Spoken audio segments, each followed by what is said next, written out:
আসসালামু আলাইকুম। আশা করি সকলেই ভালো আছেন। প্রিয় চাকরি প্রত্যাশী ভাই বোনেরা, মাদকদ্রব্য নিয়ন্ত্রণ অধিদপ্তরে কিন্তু নিয়োগ সার্কুলার প্রকাশ করা হয়েছে। বিশাল বড় একটা নিয়োগ সার্কুলার।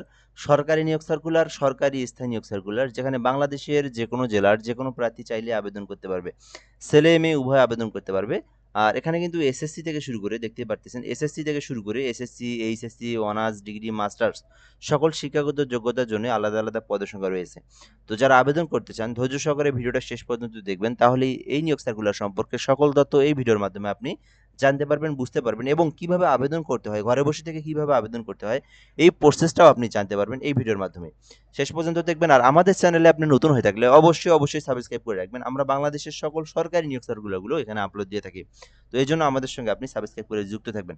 স্বরাষ্ট্র মন্ত্রণালয়ের অধীনে মাদকদ্রব্য নিয়ন্ত্রণ অধিদপ্তরের রাজস্ব খাতভুক্ত নিম্নবর্ণিত শূন্য পদে অস্থায়ী ভিত্তিতে সরাসরি নিয়োগের উদ্দেশ্যে বিজ্ঞপ্তির বর্ণিত নিয়মাবলী শর্ত সাপেক্ষে বাংলাদেশের সকল জেলার স্থায়ী বাসিন্দাদের নিকট থেকে আবেদনের জন্য আহ্বান করা যাচ্ছে। তো এই ছিল মূলত বিষয়। তো ১ নম্বর পদের নাম রয়েছে মেডিকেল টেকনোলজিস্ট রেডিওলজি, যেখানে একটি পদ রয়েছে ১১ গ্রেডের।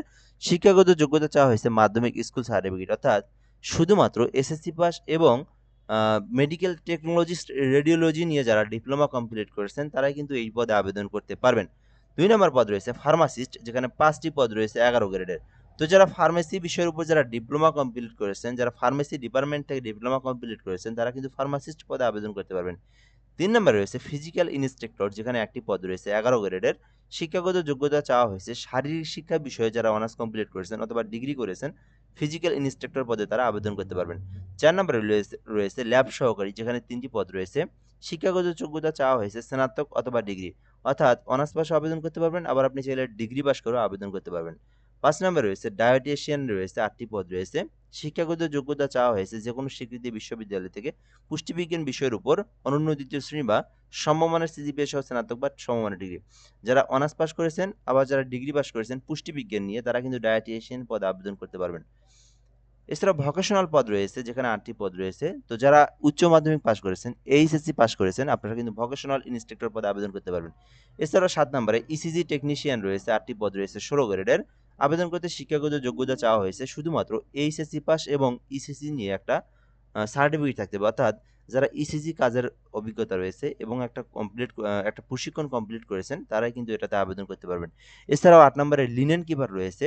আবেদন করতে শিক্ষাগত যোগ্যতা চাওয়া হয়েছে উচ্চ মাধ্যমিক, অর্থাৎ এইচএসসি পাস করলে আপনারা লিনেন কিপার পদে আবেদন করতে পারবেন। এছাড়াও টিকিট ক্লার্ক রয়েছে, ৮টি পদ রয়েছে। শিক্ষাগত যোগ্যতা চাওয়া হয়েছে উচ্চ মাধ্যমিক, অর্থাৎ এইচএসসি পাস করে আপনারা এই টিকিট ক্লার্ক পদে আবেদন করতে পারবেন। এমএস অফিস সম্পর্কে বেসিক নলেজগুলো আপনার জানা থাকতে হবে। এছাড়াও রেন্ট কালেক্টর রয়েছে, একটি পদ রয়েছে। এইচএসসি পাস করে আবেদন করতে পারবেন। সহকারী স্টুয়ার্ড রয়েছে, এইচএসসি পাশে আবেদন করতে পারবেন। ওয়ার্ড মাস্টার রয়েছে, যেখানে এইচএসসি পাশে আবেদন করতে পারবেন। রেকর্ড কিপার রয়েছে, এইচএসসি পাশে আবেদন করতে পারবেন। ল্যাব অ্যাটেন্ডেন্ট রয়েছে, ৭টি পদ রয়েছে ২০তম গ্রেডের। শুধুমাত্র এসএসসি পাস করে আবেদন করতে পারবেন। আমি আবার বলে দেই, যারা এসএসসি পাস করে সরকারি চাকরি খুঁজে থাকেন, আপনারা এই ল্যাব সহকারী পদে ল্যাব অ্যাটেন্ডেন্ট পদে আবেদন করতে পারেন মাদকদ্রব্য নিয়ন্ত্রণ অধিদপ্তরে। কোনো আলাদা কোনো অভিজ্ঞতার প্রয়োজন নাই। Just SSC pass. শুধুমাত্র এসএসসি পাস করলে আপনারা এই পদটাতে আবেদন করতে পারবেন, যেখানে কিন্তু ২০তম গ্রেডের নিয়োগ সার্কুলারটা প্রকাশ করা হয়েছে। ঠিক আছে? সো আপনি আপনার শিক্ষাগত যোগ্যতা অনুযায়ী যে পদে চাচ্ছেন, সেই পদে আপনি চাইলে আবেদন করতে পারেন। আর আবেদন করতে বয়স কিন্তু ৩২ বছর পর্যন্ত সময় রয়েছে। এর মধ্যেই আবেদন করতে হবে। আবেদন করতে চাইলে আপনারা dncteletalk.com.bd লিখে অনলাইনে সার্চ করবেন। এপ্লাই নাও অপশন পাবেন। ওখান থেকে আপনার সকল পার্সোনাল তথ্য, এডুকেশনাল কোয়ালিফিকেশন, একটা ছবি, একটা স্বাক্ষর দিয়ে আপনাকে আবেদনটা কমপ্লিট করতে হবে। আবার আপনি চাইলে আমাদের মাধ্যমে আবেদন করে নিতে পারেন। আমরা বাংলাদেশের সরকারি সকল নিয়োগ সার্কুলারের আবেদন করে দিয়ে থাকি। তো যারা ঘরে বসে থেকে একদম নির্ভুলভাবে অ্যাপ্লিকেশন করে নিতে চান, তারাই শুধুমাত্র এই নম্বরে হোয়াটসঅ্যাপে এসএমএস করবেন। আমরা আপনাদেরকে একটা ফর্ম দেব, ওই তথ্যগুলো পূরণ করে দিবেন। আমরা আপনাকে আবেদন করে সঙ্গে অ্যাপ্লিকেশনের কপিটা যেটা, সেটা কিন্তু পাঠায় দেব। তো যারা ঘরে বসে থেকে আবেদন করে নিতে চান, এই নম্বরে হোয়াটসঅ্যাপে এসএমএস করলে আপনি আমাদেরকে পেয়ে যাবেন। আমরা কিন্তু আপনাদেরকে আবেদন করে দিতে পারবো ইনশাআল্লাহ। তো এরপরে আমরা এখান থেকে দেখব, যারা নিজেরাই আবেদন করবেন, নিজেরা আবেদন করার পরে কিন্তু একটা পেমেন্ট ফি রয়েছে, সরকারি ফি, ওইটা দিতে হবে। তো ১ থেকে ৩ নাম্বার কর্মীকের মধ্যে কেউ আবেদন করলে তাকে ৳১৬৮ জমা দিতে হবে। আর কেউ যদি ৪ থেকে ১৩ নাম্বার কর্মীকের মধ্যে আবেদন করে থাকেন, তাকে ৳১১২ জমা দিতে হবে। আর কেউ যদি ১৪ নাম্বার কর্মীকের মধ্যে আবেদন করে থাকেন, তাকে ৳৫৬ পেমেন্ট ফি জমা দিয়ে তাকে আবেদনটা সম্পূর্ণ করতে হবে। আর এরপরে যে বিষয়টা দেওয়া রয়েছে, এখানে আবেদনের পর পেমেন্ট কিভাবে করবেন সেই প্রসেসটা দেওয়া রয়েছে। ফার্স্ট অফ অল এসএমএস এ আপনারা লিখবেন ডিএনসি, লেখার পরে ইউজার আইডি লিখে 163 পোল্ট্রি নাম্বার সেন্ড করে দিবেন। সেন্ড করে দিলে একটা পিন নাম্বার দেওয়া হয়। আবার আপনারা এসএমএস করবেন ডিএনসি লিখে ইয়েস লিখবেন। তারপরে পিন নাম্বারটা দিয়ে 163 পোল্ট্রি নাম্বার সেন্ড করে দিলেই আপনার পেমেন্টটা কিন্তু সাকসেসফুলি সম্পূর্ণ হয়ে যাবে এবং আপনার আবেদনটা কিন্তু একদম নিশ্চিত হয়ে যাবে। ঠিক আছে? সো এই ছিল মূলত আজকের এই ভিডিও নিয়ে সকল বিষয় আমি আপনাদেরকে দেখাই দিলাম। আপনি এই সার্কুলারে আবেদন করতে চাইলে করতে পারেন। এটা হচ্ছে মাদকদ্রব্য নিয়ন্ত্রণ অধিদপ্তরের সরকারি স্থায়ী একটা নিয়োগ সার্কুলার।